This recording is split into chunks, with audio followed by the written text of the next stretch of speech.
yourself in and get ready. The leaders in NBL Supercoach are incoming, giving you the ultimate insight to help you dominate your mates and climb up the rankings. You're now listening to the Insight NBL Show with your hosts, Mattrix and Hammer.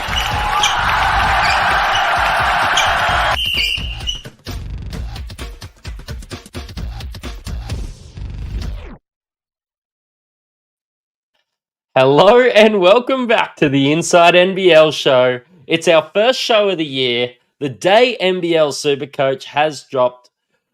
The show is brought to you by the Standard Squeeze and Ryan from Astute Newstead. Hammer, happy NBL Supercoach Day. Mate, it feels like Christmas, doesn't it? Oh, I am stoked.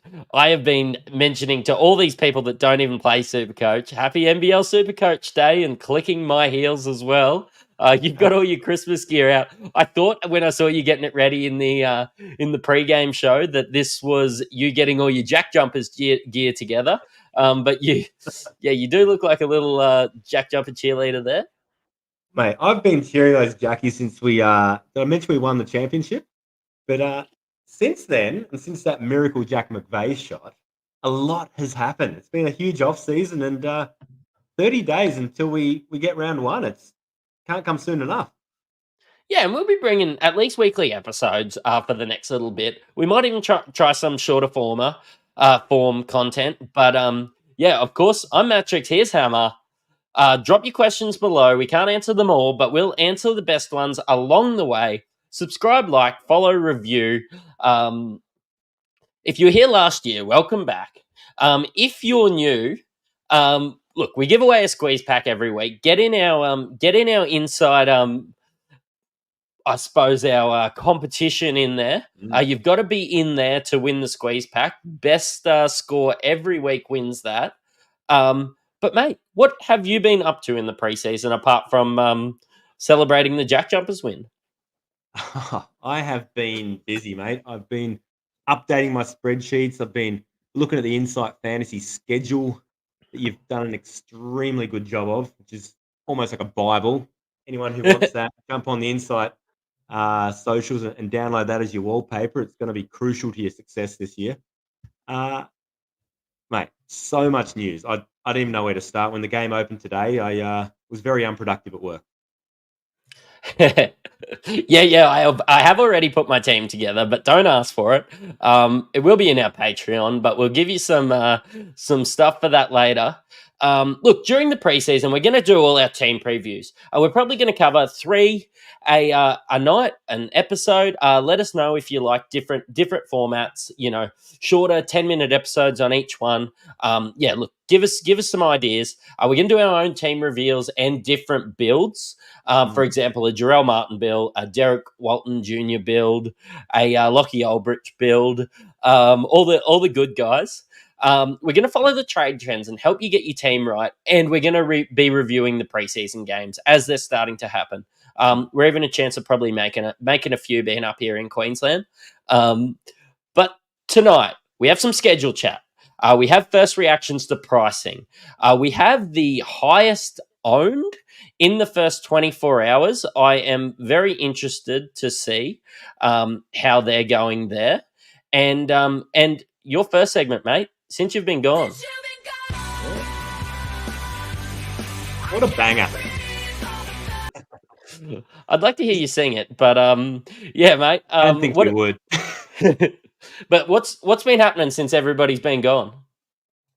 Heaps has been happening. It's a whole lot of new signings, a lot of movement, some controversial coaching changes, and we got a bunch of guys who are coming back to the league after a bit of hiatus. So probably worth discussing what's happened with the league since they've been gone.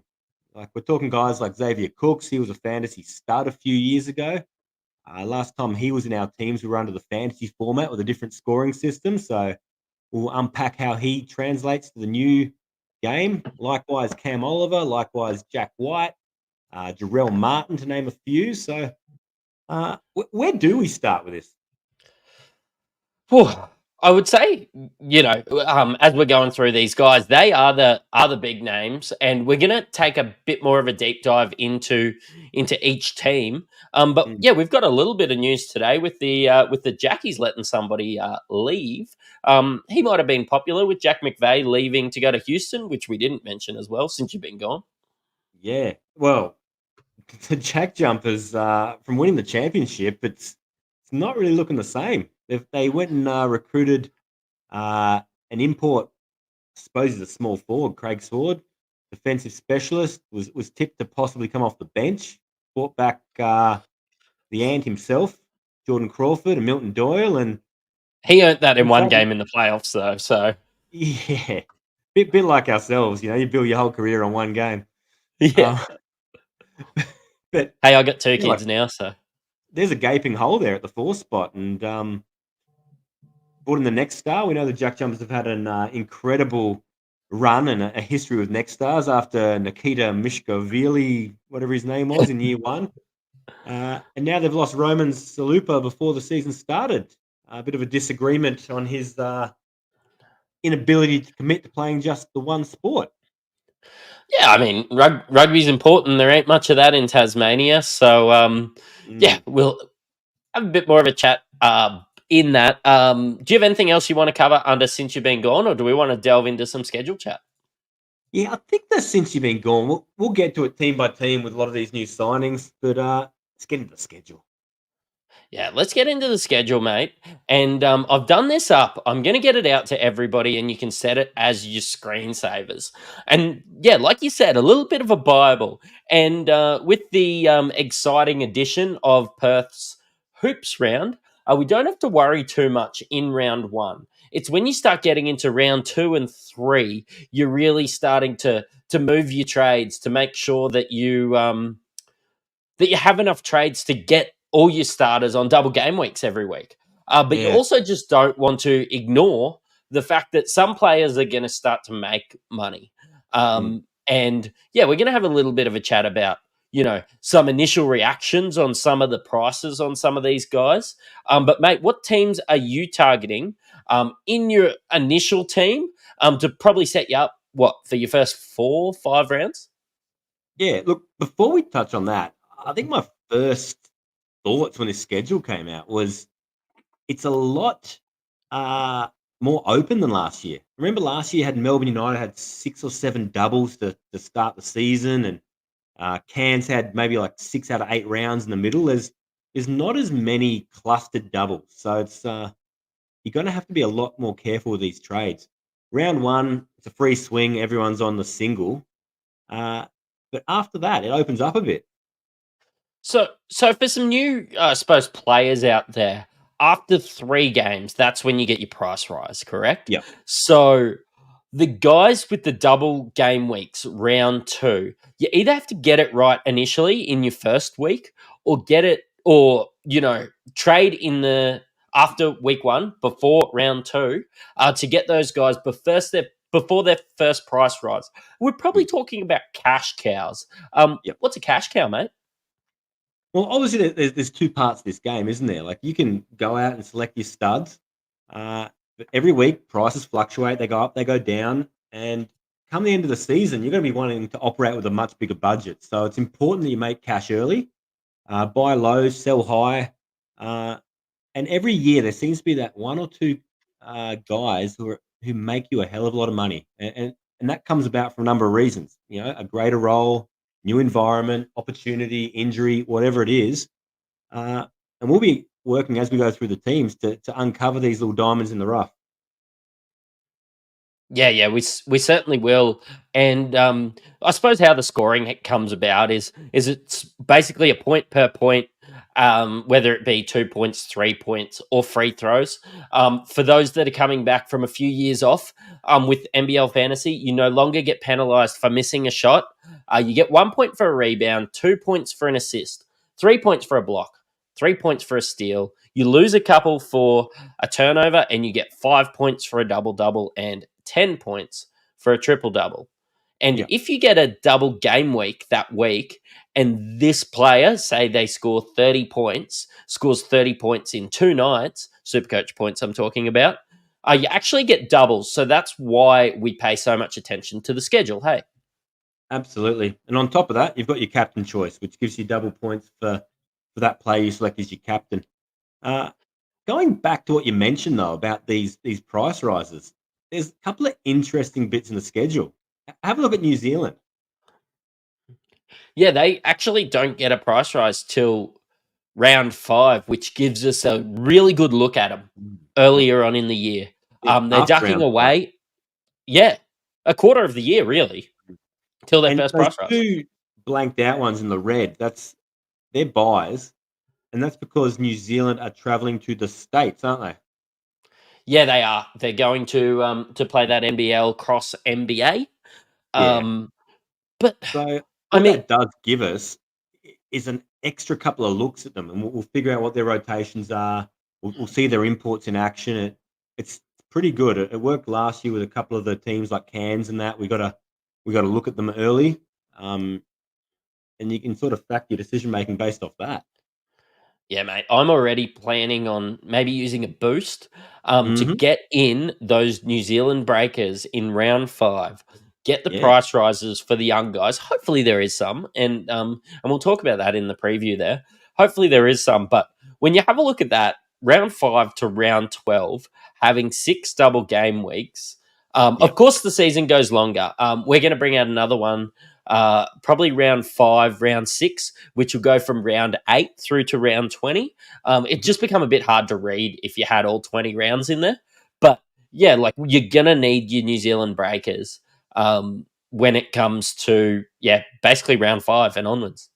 Yeah, and that's an important point you bring up too about the boosts. So coming across from the fantasy platform to Supercoach, this was the first year I really had any exposure to boosts, and there's a hell of a lot of lessons learned out of that process. So over the coming weeks, we're going to look at boost strategy as well, which is going to be important.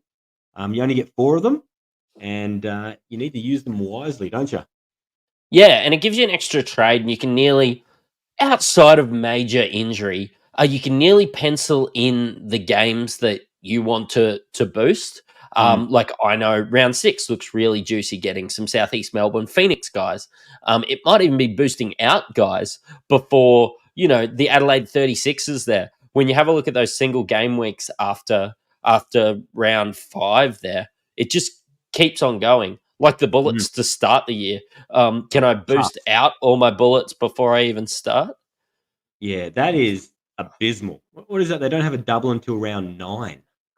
Which I think that the flip side of that is, without having the second half of that schedule up there, is they're going to be backloaded pretty heavy on this schedule. So um, throws in some wrinkles, doesn't it? Because I'm looking at the Brisbane Bullets as a couple of really nice cash cows. I'm talking Casey Prather, and I'm talking Rocco Zakarski, who's coming in about $95,000.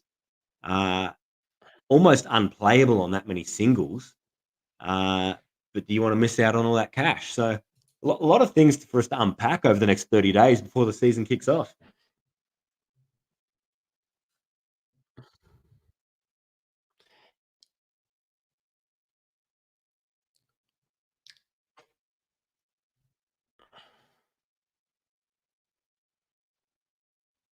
So early on, obviously everyone's on a single on round 1. That's the Hoops Fest over in Perth.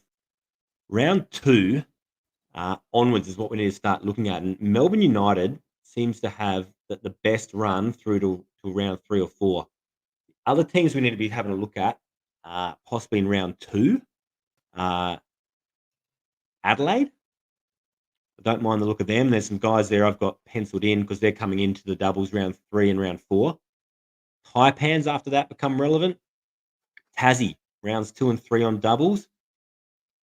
You guys got my eye on. Not loving all of them. And that's about all I'm seeing. What do you got, Matrix?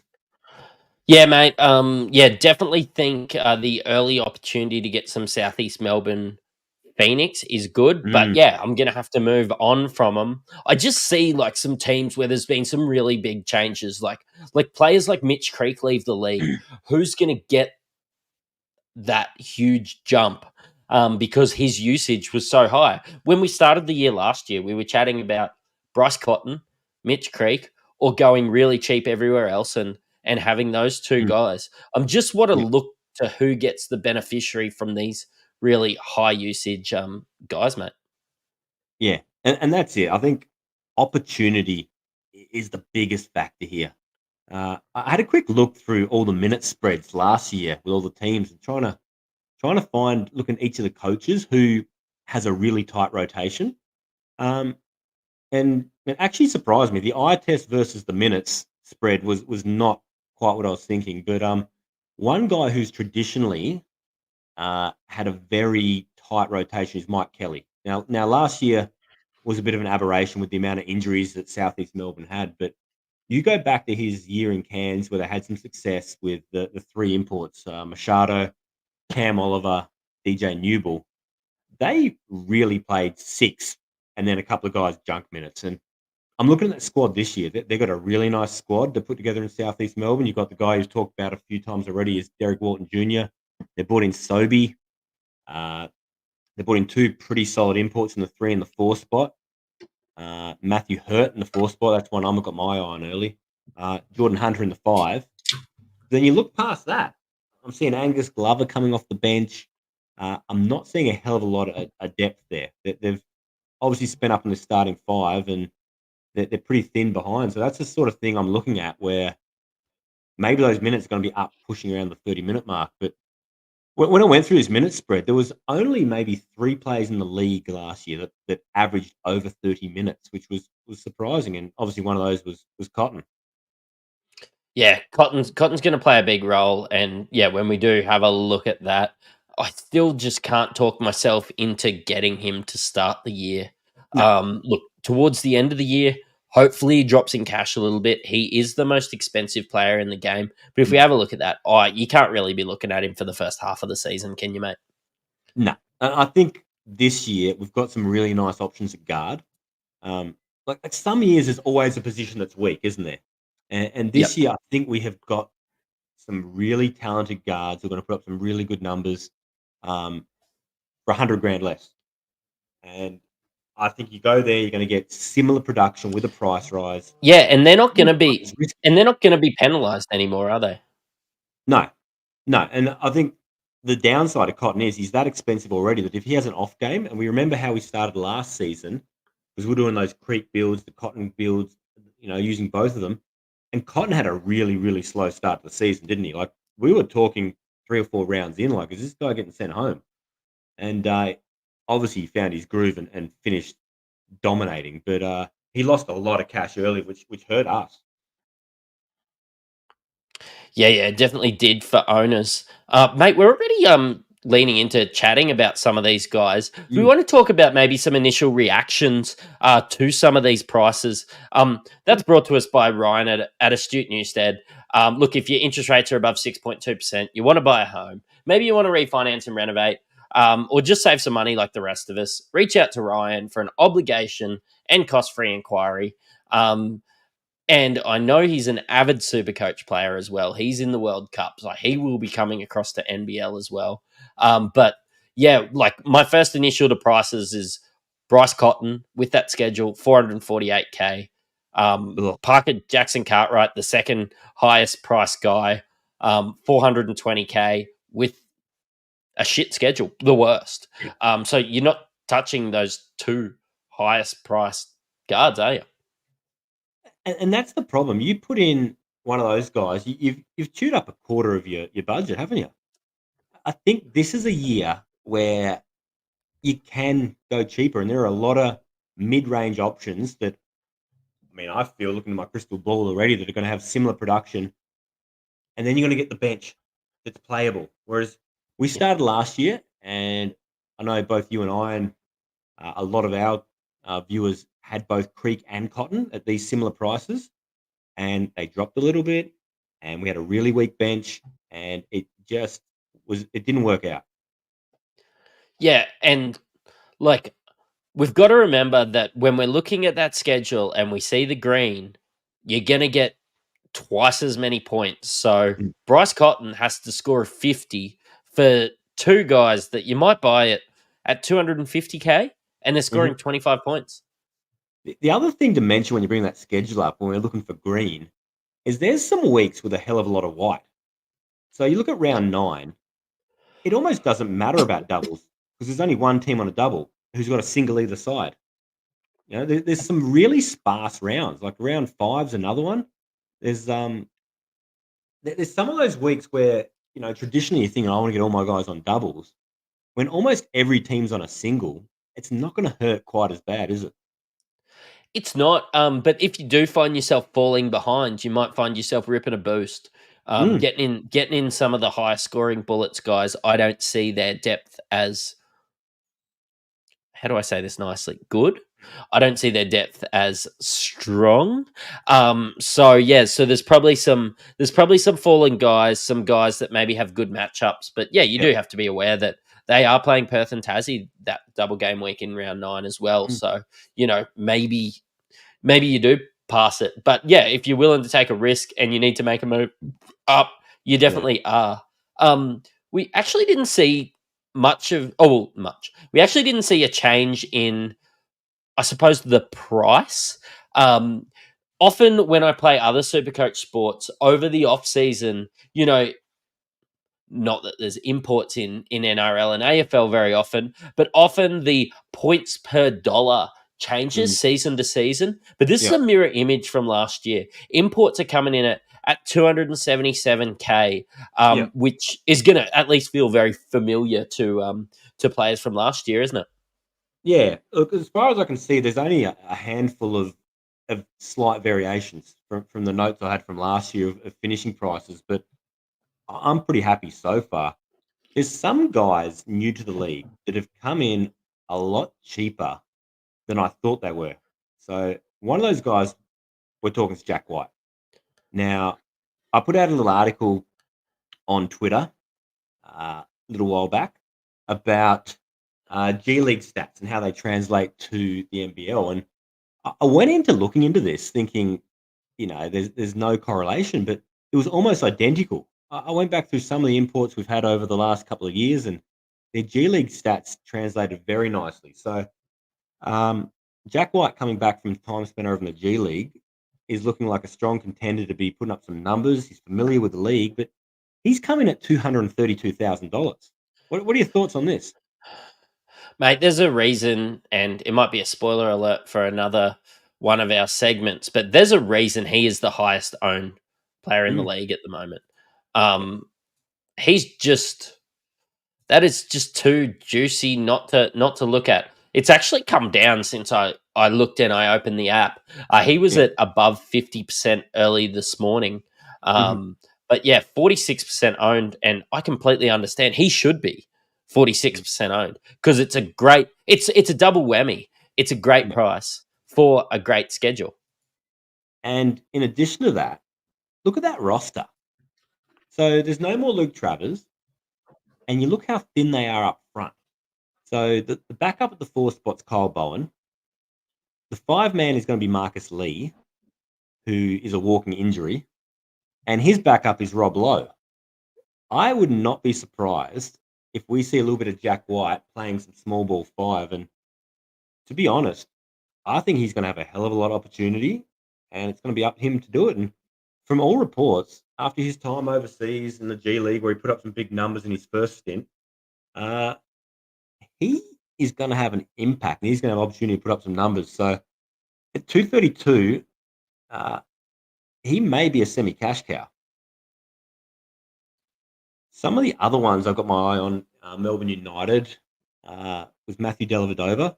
Now, he's coming in about 268K, but love-hate relationship with this guy. I bring it up every season. Him and I combined for 32 points at Nationals when Tassie played Victoria. Um, he had 30 of them. But he does a bit of everything. The assists and the steals and the occasional block he gets really pads his stats. Now, they have him playing the 2 spot. You got Shea Illy at the 1. The combination that they form is odd.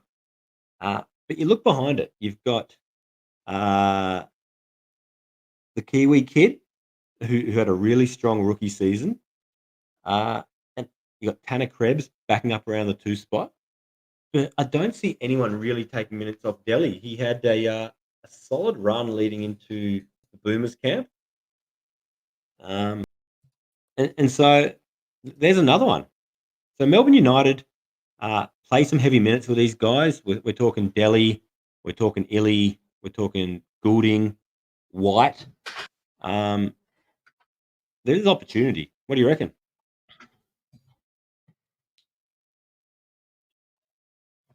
Yeah, they're the guys that I'll be targeting to start. And yeah, like you probably just said, as I had to reset everything, they like Marcus Lee was priced well, Yep. basically from not being the number one guy in Tasmania, and coming across to Melbourne where he has to be. Jack White might play a bit of centre, but yeah, I think predominantly he's going to be playing the four with that build up. And I just can't look past those guys and having them in my initial team when the price rises are going to come early. The schedule's great. You're going to get 2 bites at the cherry every single week. And I would say Marcus Lee, like maybe your Rocco Zakarskis, your Jack Whites, your Casey Prathers, those guys, Taron Armstrong, those guys have been the guys at their price that I just see immense value in. Yeah. Taron's a guy that I've had earmarked.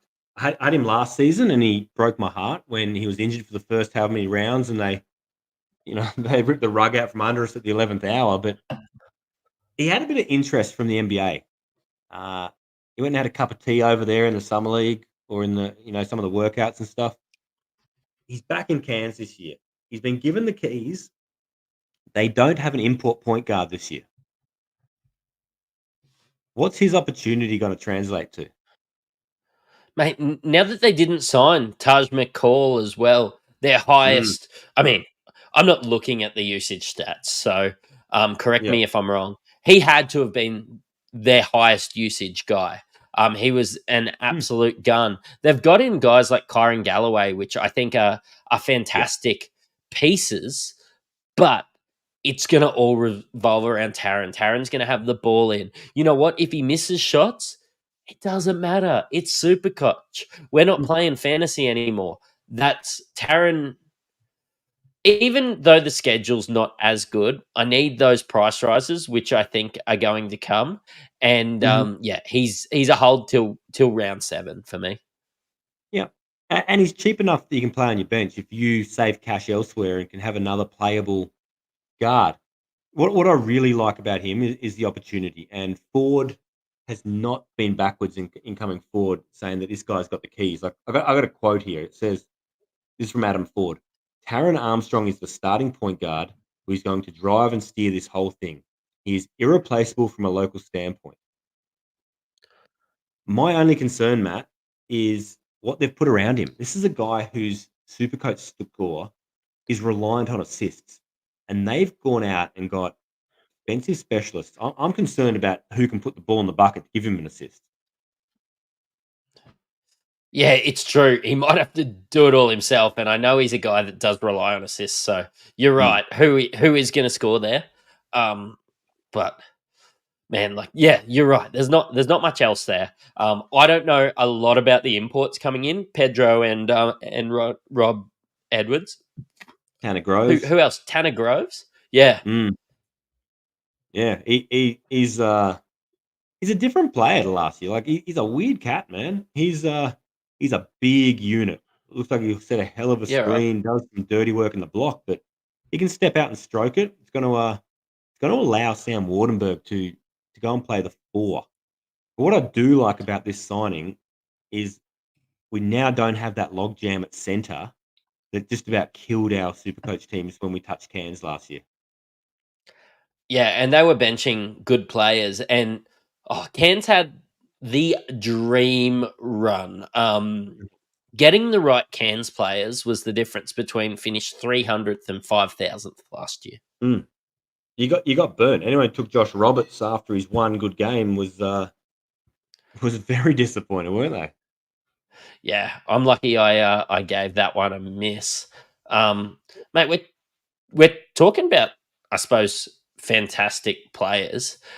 Should we just start to go down the highest owned and talk about opportunity and why they're Sure. the highest owned and maybe for some of these guys, maybe why we believe they shouldn't be owned. Yep. But Jack White, starting four for Melbourne, Yep. fantastic draw for Melbourne, coming back. He was a good player in the NBL. Mhm. Coming back with some NBA experience. Yeah, I said I it like him earlier. early. 46. Yeah, He's going back to a familiar place. He's played under Vickerman at United, knows the league. He's gotten better since he left, and he was serviceable last time. And they're playing Tassie in round one. Now, Tassie have a gaping hole at the fourth spot. I'm expecting McJock Deng to be the starting four-man, and he couldn't guard his own shadow. Like, the guy's yep. going to blaze and hit some triples and do some funky stuff in the post, and I love his game, but, man, he's not a defender's asshole. That's true. Jack White is going to cook there. I was a bit hopeful that maybe we'd get a little jewel from Jack White.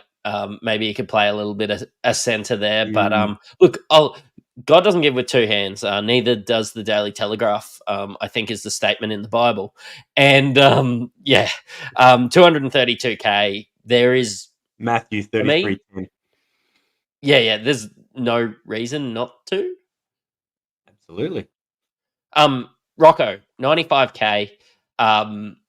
Should rise in price. Aaron Baines leaves. What's your thoughts on Rocco? Is Rocco's second most owned? Yeah, Wow. 42% owned. You know Rocco. what? I'm torn on this one. I had him in my team initially. The price is right. 95 is juicy. You're right. They got rid of Baines. They've still got Terrell Harrison, who, quite, He's good. you know, he was good last year. He starts centre for New Zealand. Not that they're, I suppose, known as the best basketball team in the country or even Oceania. But Terrell Harrison's good. Yeah. But I think Rocco moves from third string to second string, and I wouldn't be surprised if he increases those minutes. So my only concern is just how bad Brisbane's roster is. Can you carry a guy at 95 grand for that long? Now, I wouldn't have the same concerns if this was in the forward or the guard position where you can rotate him between four players. But at center, unless you've got a couple of jewels, it's a lot. If you're trying to flip between week to week, I'm going to play around with that. I love him, but I hate the schedule. Yeah, currently not on my team, but let me cook. Mm. You can wait weeks to get this bloke. Like, if he comes out and he is busting out these 25s week one, you don't even need to get him week two. There's no doubles coming out. You No. get another look at him. We're going to get a really good look at him in preseason because let's face it, he's a kid. He was an X-Star last year. Projected the number 7 draft pick in the I saw NBA that. draft next year. Huge. Rocco is immensely talented. They got rid of their big, I suppose, log jam there. We're going to be leaning into some youth here at Brisbane. You can watch week one, watch all of preseason, watch week two, watch all of preseason. If he's going to go up 60K, get him then. And then, you got blokes playing that double game weeks. You get the first price rise of some other guy like Marcus Lee, for example, who I think will get better minutes. He's filling that Joe Luala-Chul role, and he's good. Get somebody like that, get your first price rise on him, and then save a heap of cash going Marcus. Can you imagine going 250K Marcus Lee to 95K Rocco Zakarski round 3, having 155K to fund all your other trades, which round 3 is a boost week anyway. And then, let him go up in price for a few weeks, hold him on the bench, and then, maybe move him on round 6. That's the plan, not own him now. And this is where, obviously, it's day one. We haven't had a lot of time to play with it, but your spreadsheet's going to come in handy. You can work out and kind of half plan your boosts and your trades. You think, well, can I do that? Where's the value? But I'll tell you this, that Brisbane squad they put around him is going to be so much better for him this year. They've gone and got shooters. The imports come in on the wing. He's going to fill that Chris Smith role that was meant to be filled last year, open up the floor. The point guard, Bateman, that they got, by all accounts, this guy can go. He's going to be drawing a crowd. He's going to throw that lob. I just think it's a better situation for Rocco, and we will get price rise. Look, I'll bet my left nut that this guy goes up, and he'll probably be a 200K player within not that long a time. But Yeah. you got to look at the schedule and find the right time. And I'm with you there, man. And I pop it up. I just can't stress enough. No doubles till round 9.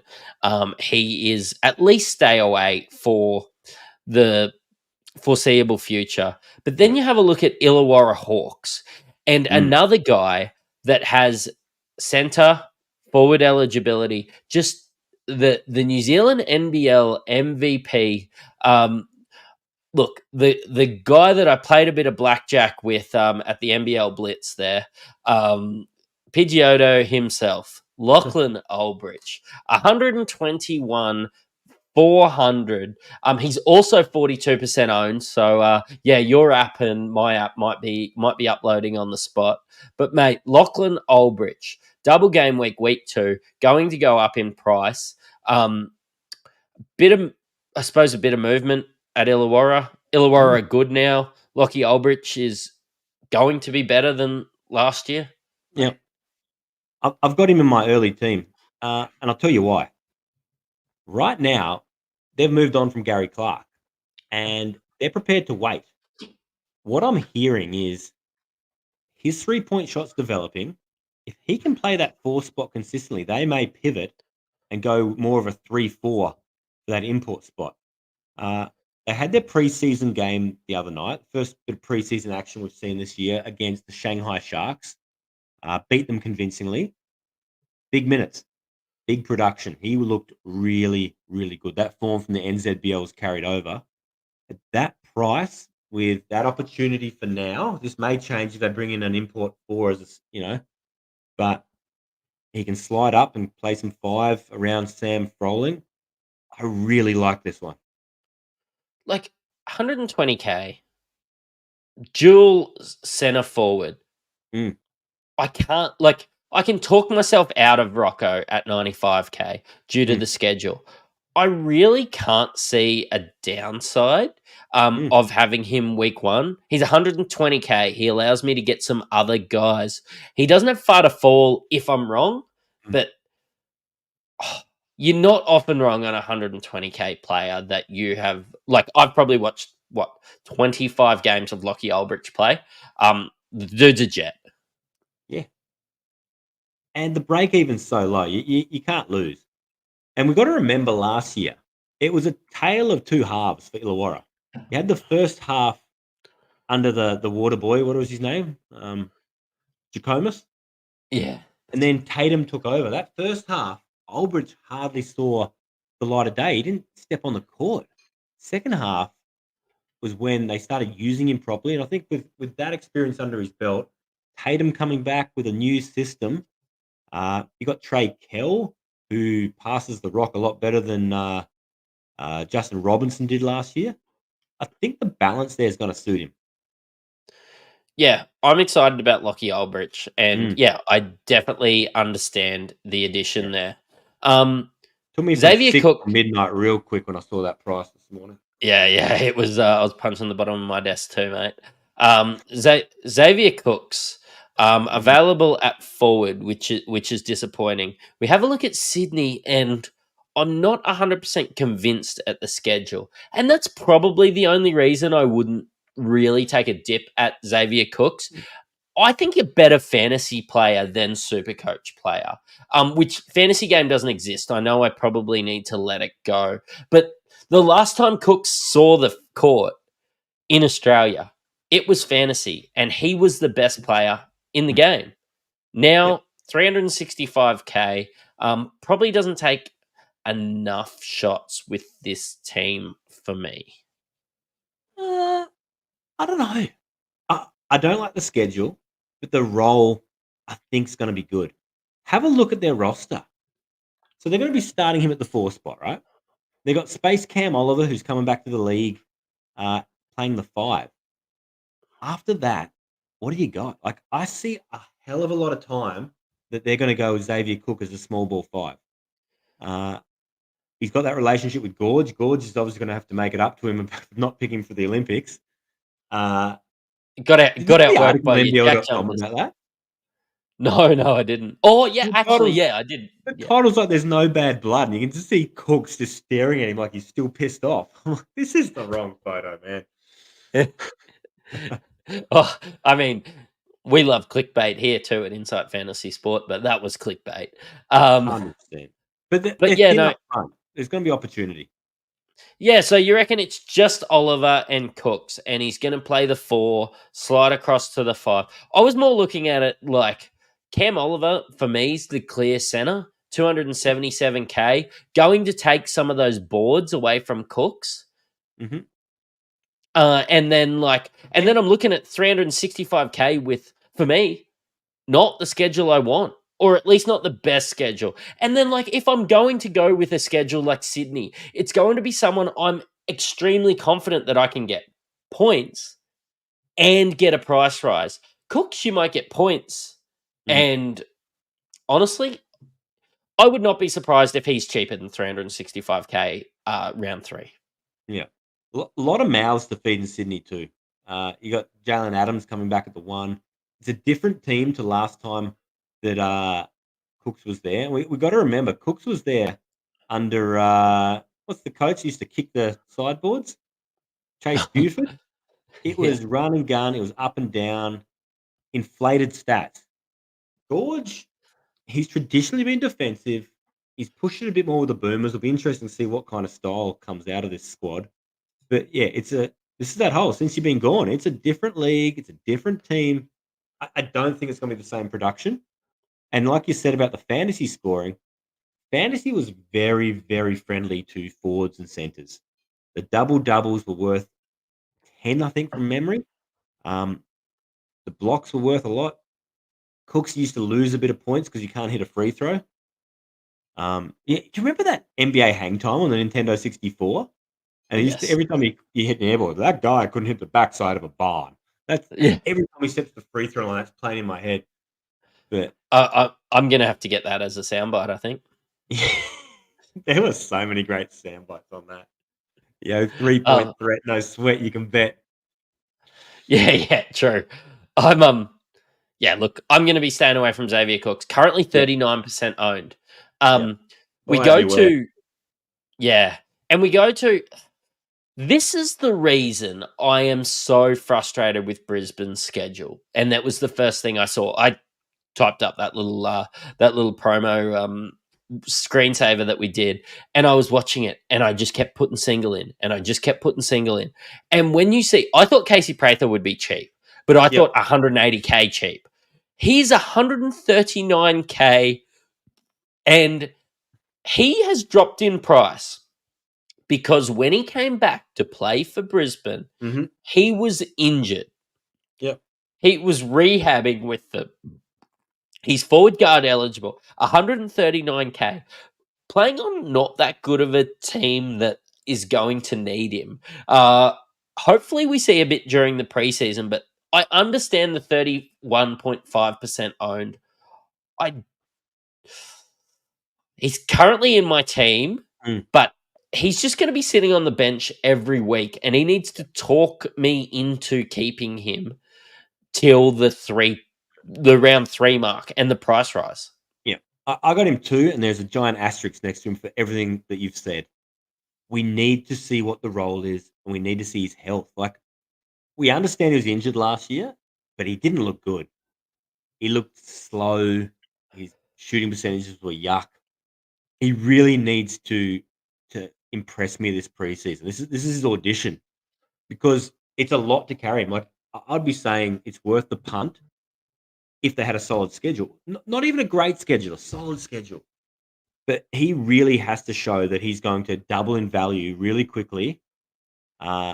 Or, like you said before with Rocco, maybe you pick him up round 3 as a downgrade target.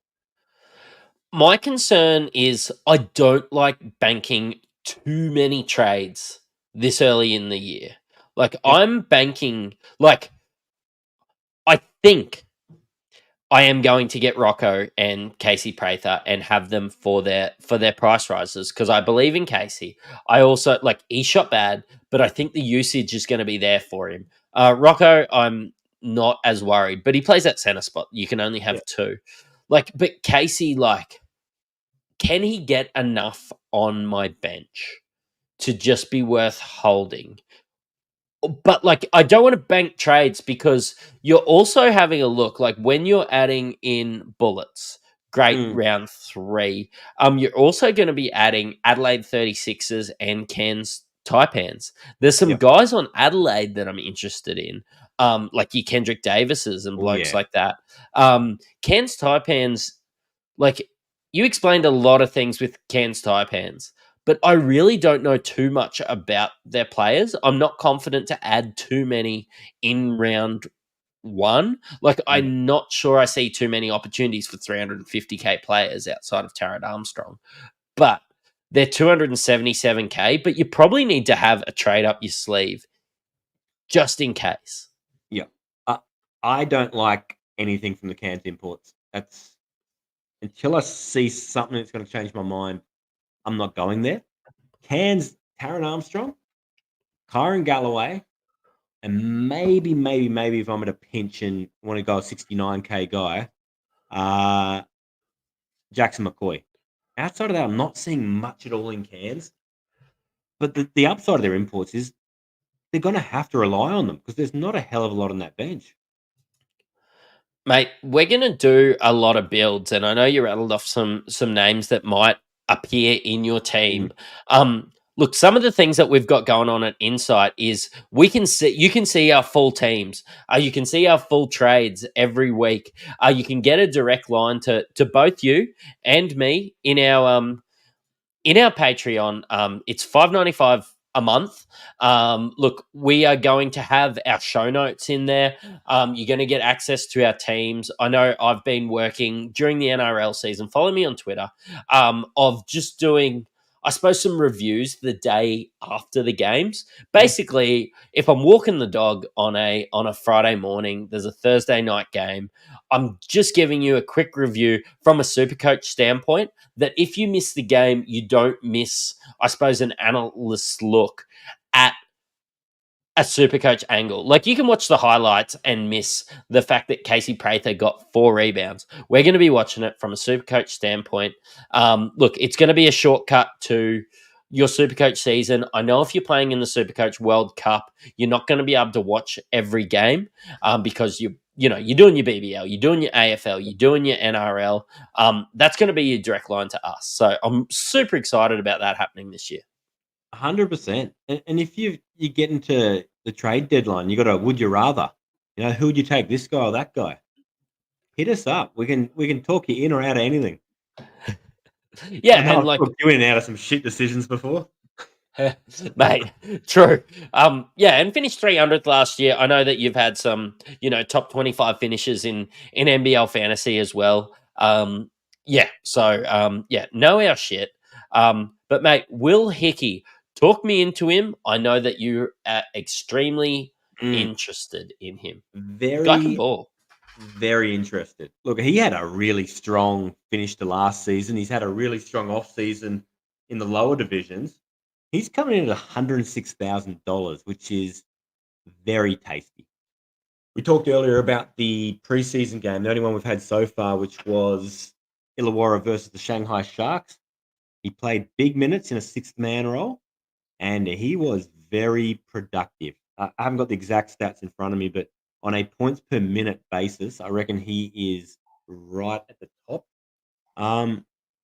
Look, he's going to play at backup 1 behind Trey Kell. Trey Kell had a shocker in this game. He went 1 of 11 from the field. You've got Tyler Harvey at the 2. I just see opportunity, and I see this guy just growing into that role. And he's a microwave. He will come in, and he doesn't need that many minutes to actually put up a score. So Will Hickey's definitely on my watch list. Probably more than my watch list, but he's in my team so far with draft 1.0. Mate, he's one of those guys that I saw really earn himself a spot last year. Tatum was obviously impressed with the work ethic. And when they needed a bucket, when they needed that defensive energy, and they had some talent on their team, they were playing really good basketball. And you see Dave Hickey playing massive minutes. Yeah. Like, yeah. And he just gets it done. It's not pretty.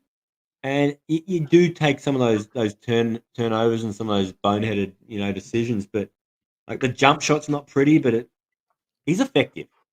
He's not going to die wondering either. He's gonna go out and give you something. And in a format where you're not punished too severely for mistakes, this is going to suit him. Yeah, mate. The next one, and we're not ignoring the questions, guys. We will be answering them all at the end of the show. I will jump into them as we go if it's relevant at the time. But guys, Cam Oliver, 277K. It's crazy that the 4 and the 5 from Sydney. It's the most, dare I say, it's the most marketable team in the comp. Like, there's only one Sydney team. There's a couple of Melbourne teams. Everybody, all eyes are always on Sydney, but I don't know. Like, these guys don't own Xavier Cooks and Cam Oliver. 29% owned. We're into the 20s now, so we'll go as far that 20s go. Once you get sub 20, we're going to stop. So, yeah, look, I don't love Cam Oliver in this format. We said before, there's so many mouths to feed. He was a stud that first year in Cairns, but I think it was so circumstantial. Scott Machado gave it to him on a platter. Without the 3 imports in that season going 100 every night, they had no chance. It was a Cinderella story. They went all the way to the semi-finals and lost to Perth in game 3, but I just don't see it happening again. He's had a fair few stints and put up solid stats since then. He was obviously released from that second year in Cairns to go and pursue NBA opportunities, but he's had a few niggles, some minor injuries. I don't love it. And as good as Jalen Adams is, he's not Scott Machado. He's a score first point guard, and it's not going to be the same as I think we're looking at this through rose-colored glasses. I'm off Cam Oliver. I am going to be watching Cam Oliver. Trust me. I'm going to be watching every minute. Not hoping. That's horrible. If the second he gets injured, that's when I start to jump on Xavier Cooks, regardless of the price. That man could be 420K. I am getting him the second Cam Oliver goes down. But for me, Cam Oliver takes away from Xavier Cooks, and Xavier Cooks takes away from Cam Oliver. They're both extremely high priced. I want some high priced players, and these two aren't the guys that I'm spending my cash on. And they're very undersized, aren't they? The 4 and the 5, 5 and the 4, whoever you're playing in there, they're not big guys. And granted, there's not a lot of genuine bigs, but you've still got Isaac Humphries in Adelaide. You've got Marcus Lee. You got a bit of a monster over in Perth. There are some big guys getting around. Will Magnay plays bigger than he is. There's a genuine big up in Cairns. So Rocco, at 7 foot 412 or whatever he is now, probably had a growth spurt over the off season. Mate, that guy hasn't hit puberty yet. So yeah, but there's also foul trouble. So I'm staying away from Cooks and Cam Oliver. Yeah. If the schedule permitted, maybe I'd have a bit more of a look. Schedule's not the best for Taran, but I understand at 199K, keys to the city, 27% owned. I'll go back to the well. Yeah, but that's the decision when it comes to your team build. Can you carry 200 on your bench? Can you rotate it in and out of your starting lineup? Not if you own Xavier Cooks and Cam Oliver. Exactly. But look at 199 or whatever Karen is.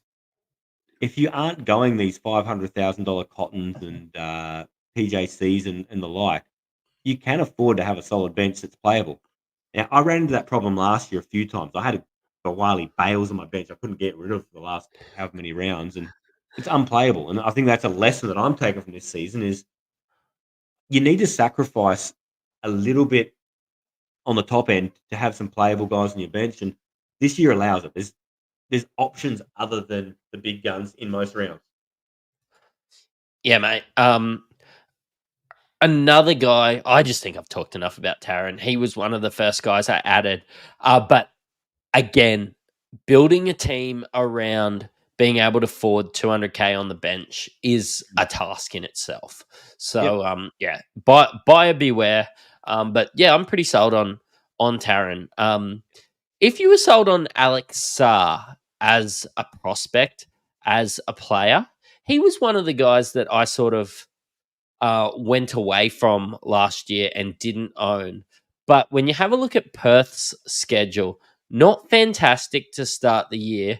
But No. if you believe in price rises, if you believe in the Next Stars program, there has very rarely been a star as big outside of Saar, outside of Ball, as Izan Almanza.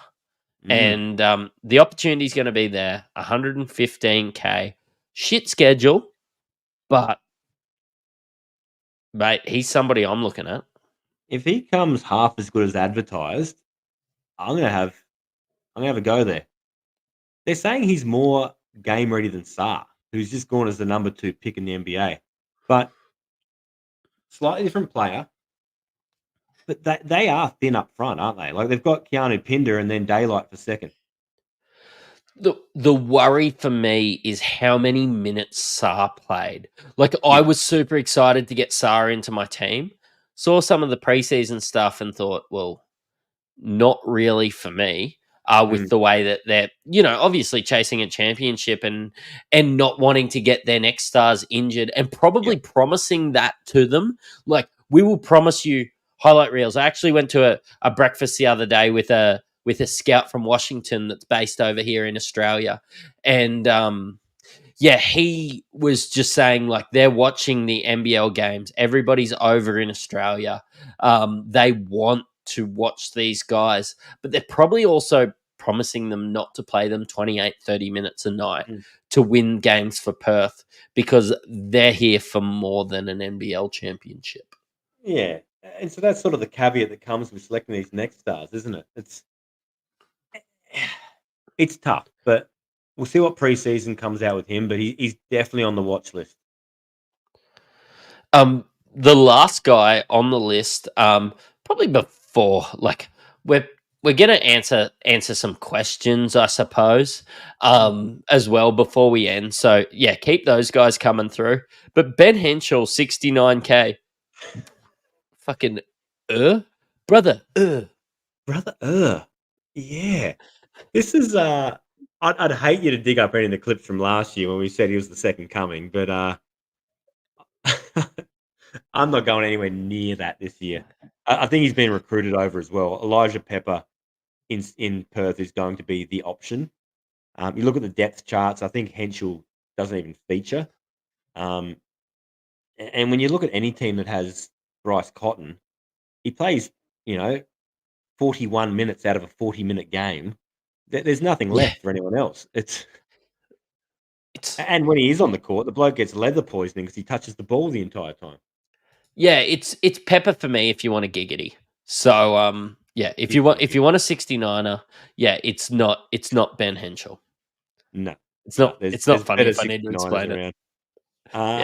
it. Is that the entire top 10? That is the entire top 10. We started off top 20. 20% I'm more owned. surprised by what's not there. I'm not, because some of the guys, and I am going to sing the absolute praises of blokes like Marcus Lee and Kendrick Davis, because Kendrick Davis is maybe the only. I love watching Memphis play. That is my favorite team there.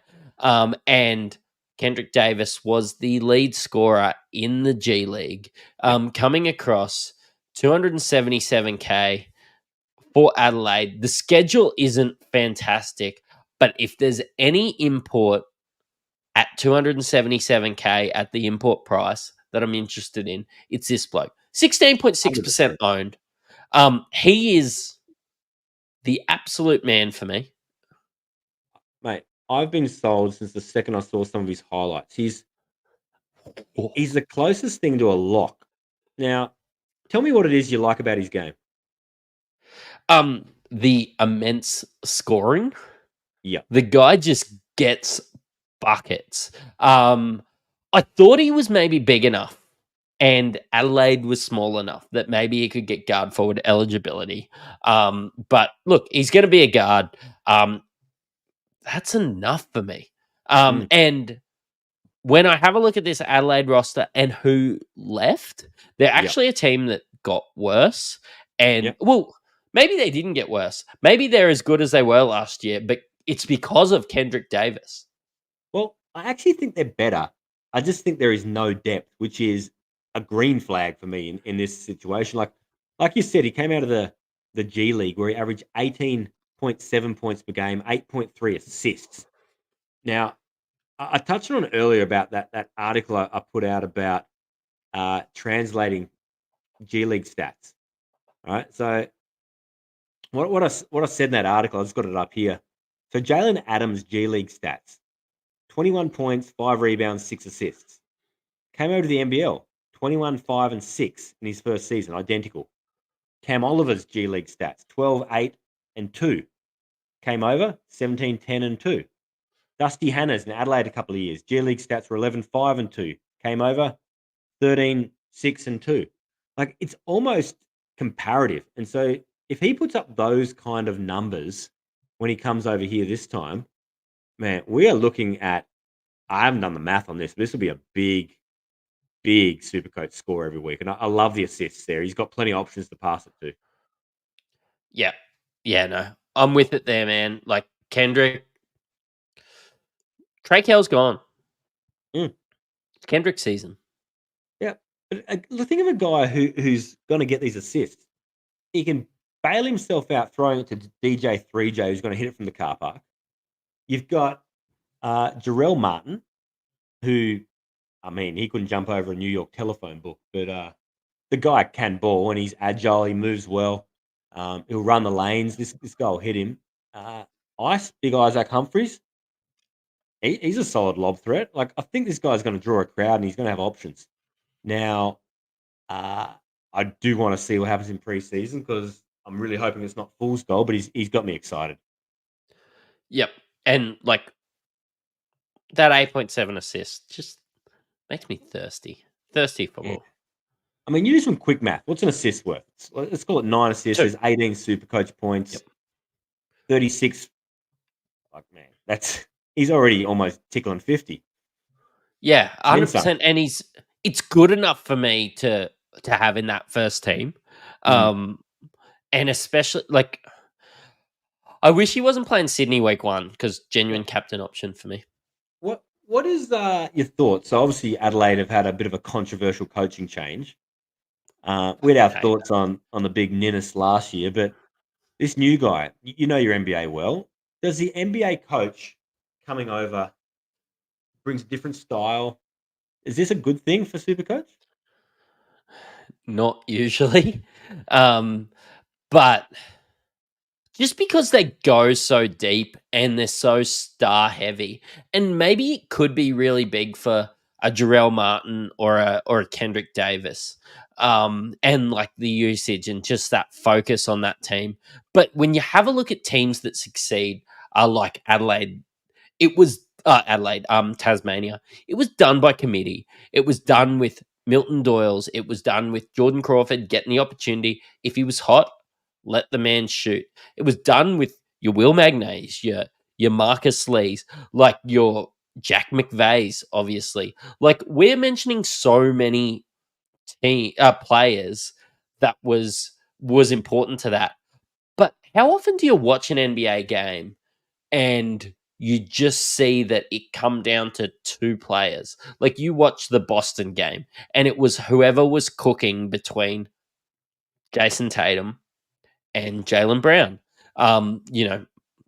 Drew Holiday does his thing defensively. But what people consider winning the game and winning Supercoach points come down to a couple of guys. I think when it comes to NBL, and maybe it's just the FIBA rules and the way that we play, and no unsportsmanlike, the unsportsmanlike fouls and everything like that. I think it needs to be done by committee, and it doesn't. It might be good for Supercoach. Honestly, it might be Yeah. fantastic for Supercoach, but I don't rate Adelaide at all, regardless of how much. Being a Grizzly fan, I was watching the draft when Jarrell Martin got drafted. I'm probably one of the only guys in Australia that sat there and watched his highlights and everything through to that point, which weren't a lot. But man, like I just, yeah, it might translate to Supercoach, but it's not going to translate to winning here the Yeah. way that I see it. Yeah. But what I am hopeful for is, like, when Chase Buford came into Sydney and all of a sudden it was that more NBA style offense. It was that spread, that pick and roll. It was up and down, which was super coach friendly. So, you don't get that as much with some of these traditional Aussie coaches, but I've got a lot of high hopes for Adelaide with that squad and the lack of depth. I mean, obviously, you've got Jason Kadee as a backup point guard and he's solid, but I really like Kendrick Davis. Yeah, Kendrick Davis is one of my guys. Look, mate, we've waffled on. We've gone over an hour, Yeah. and when we thought short schedule, let's just get on. I'm not sure So exciting. we saw that happening. We will wrap it up quickly, but we will answer with a couple of Yeah. questions. Oh, mate, let me get the sound bites right. Let's head into questions. Girl, I got a question for you. Can I get an answer? Oh, I've missed these. Mate, yeah, just appreciate everybody popping on. Yeah, over 80 odd people on tonight. Appreciate that. We're starting to see our boys back on. We will, I suppose, as excitement heads towards NBL and we start to see some actual basketball, all these rosters completed, we will start to probably see some more viewers, a bit more engagement. Yeah. Excited to see you all on our Discord and Patreon. The links are below. But we are giving away a standard squeeze every week. So brought to us by the standard squeeze, but Phil Unfilter's there, giving you your praises. I haven't got any praises from Phil. I just get sent to the bin on Twitter. But yeah, he's just said Armstrong's great in theory, but isn't surrounded by enough to be a round one option. I'm not sure that was exactly the point that you were getting across because I still see Taron as a round one option, but it does make us really take a look in preseason, in the blitz. Yeah, I'm going to be watching Taron with 2 eyes open. Yeah, still a lot to see, but early signs are positive. But we're right. There's not a lot of guys who are going to hit a shot around him. Really do appreciate these guys getting in the chat and put up on your socials. Keep pushing the show out. The more we get, into these Patreons and all the other groups, the better it is. And the benefit of that is our community team is going to be even stronger. I don't think we've even touched on that tonight. No, we haven't touched on our community team. Did it finish in the top 150 last year? It was elite. It was flying. This community nailed it. Yeah, so what we're going to do is the same thing. We did in Discord last year. We're going to do it in our free Patreon. But yeah, basically just join Insight Fantasy Sports. Skip the, if you're not willing to pay, just skip it. Have a bit of a look around at what we've got. There will be some of our content that will be behind paywalls. Unfortunately, we are here to make a buck on occasion, but the community team is not. It's just about getting your opinion out there, getting polls in there, and making the best decision as a community. If we're looking at getting a guard in, if we're looking at getting a cash cow in, it will be voted upon and we will see what happens. And they say many hands make light work, but really with the community team beat both of us from people that were listening to our advice, but basically just people jumping on and voting and just making the best decisions every week. Sometimes that can be like better than getting a pod, just getting the easy decision all year, finishing 150th. And it's important to get in now because it's going to be a big decision from all you guys to get our starting lineup. There's 10 spots to fill. Yep. So so that's on our Patreon. It is in the comments below. Get in, get amongst it, and we'll start posting it there. NFL Maverick, I know he's going to be filling in for us this year. Host of our NFL show. Again, just so much excitement around Taron Armstrong this year, and I understand it. Basically, everybody that took up that usage has moved on. 100%. Phil's just saying that Brisbane's draw is so bad early that it kills Rocco's value. I've followed what Phil says, and quite often it's black and white when it comes to Phil. I can be talked into carrying a cheapie for 95k through those first couple rounds, and target trade in the best captain option in that week. Yeah, Phil's entitled to his wrong opinion, so we'll keep unpacking the schedule over the next couple of weeks, and we'll be thereabouts. I think there's some value in Rocco. We just got to figure out how to extract it. I'm just asking thoughts on Joe Wieskamp. Yeah, this is a good one. Like Southeast Melbourne have gone with two reasonably similar guys in the 3-4 spot. So Joe's more of a 3-4. The other guy I really like is Matt Hurt. So he's a more of a 4-5, I suppose. Could probably play the 3. Both of them can shoot the piss out of it, which is something that team's needed. And there's that gaping hole you talked about where Mitch Creek's departed. So, look, I like Matt Hurt a lot better than Joe Wieskamp, but either of them are interesting, and I'm going to want to see a bit more. What do you think? Mate, for me, it sort of starts and stops with Matt Hurt, and maybe it was coming from your article and your opinion on G League stats coming across to NBL stats, and just seeing Matt Hurt's G League stats and being like, it's fucking insane. He's must own, and Yeah. the schedule isn't that bad. It's not that great for Southeast Melbourne, but it's not bad enough for me to stay away from having one or two in my team. Exactly. And when you talk about those G League stats, you look at Joe Wieskamp, his G League stats last year, 13 points, 5 rebounds, 1 assist.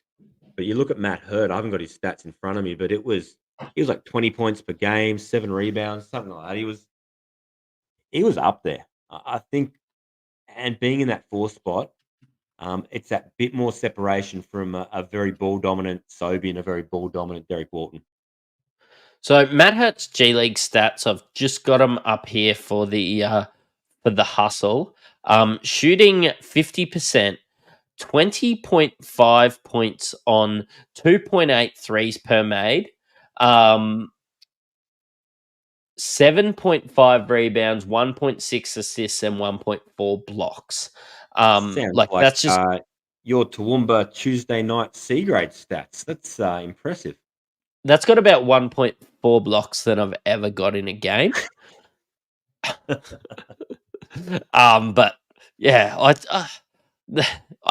took a fair bit of time on the bench. The old double with the kids. I really needed a nap on the bench today. 100%. Hey mate, NFL Mavericks just jumped in with a question. I think we're going to disagree on this one. Do we love Derek Walton Jr. this year for Supercoach? I do. Why?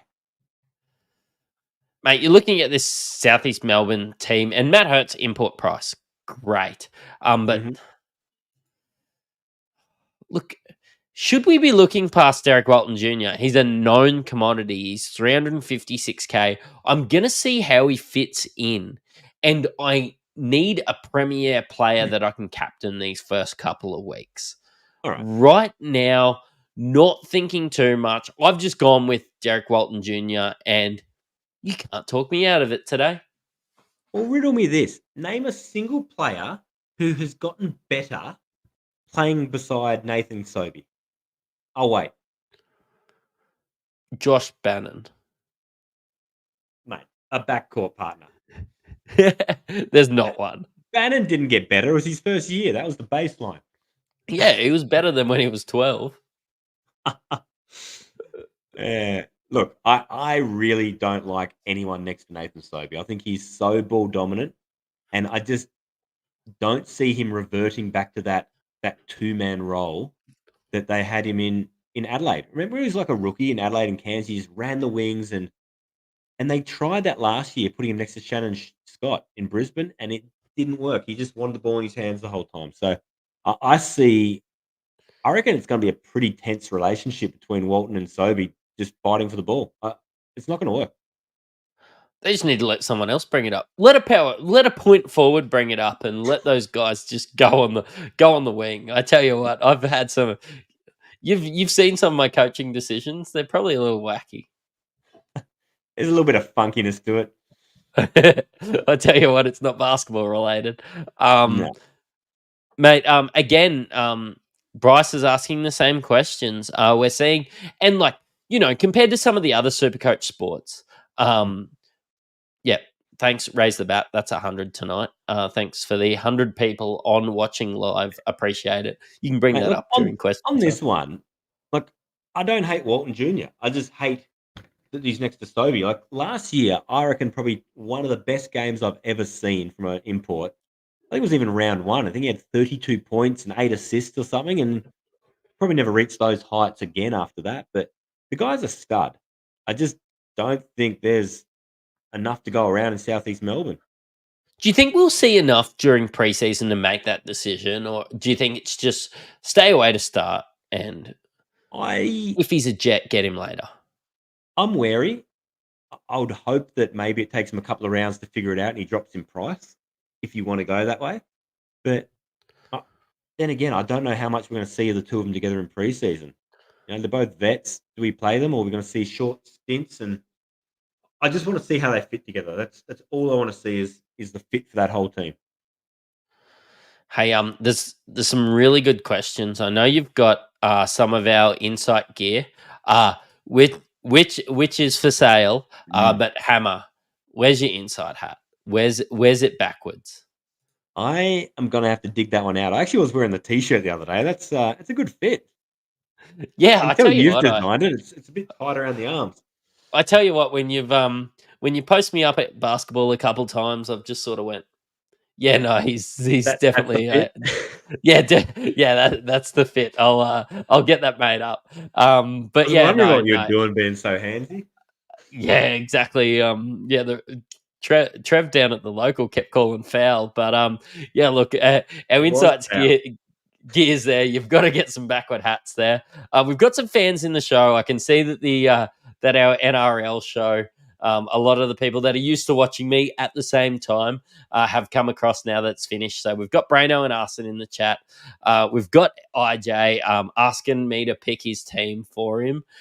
Mate, Patreon members, I will honestly pick your team for you. Pop in. We'll get it all together. We're going to be doing deep dives on all the players. So, man, I think this is just about wrapping it up. I reckon that's it. When are we back next? Mate, at least within the week. If not, we will at least be doing an episode a week. We might even test some short form format. Get a few together. After, like, this is initial reactions. We both had a day at work and we just saw the prices of some of these guys. We knew the schedules. We knew where we were going to target. But realistically, we are going to be... Next week, I'm going to know my team a lot better. 100%. Can't wait to unpack each of the teams. Mate, look, it's been great again. It's just great to have that NBL Supercoach back on. Happy Supercoach Day, Mattrix. You've listened to an Insight Fantasy Sports podcast. Cheerio.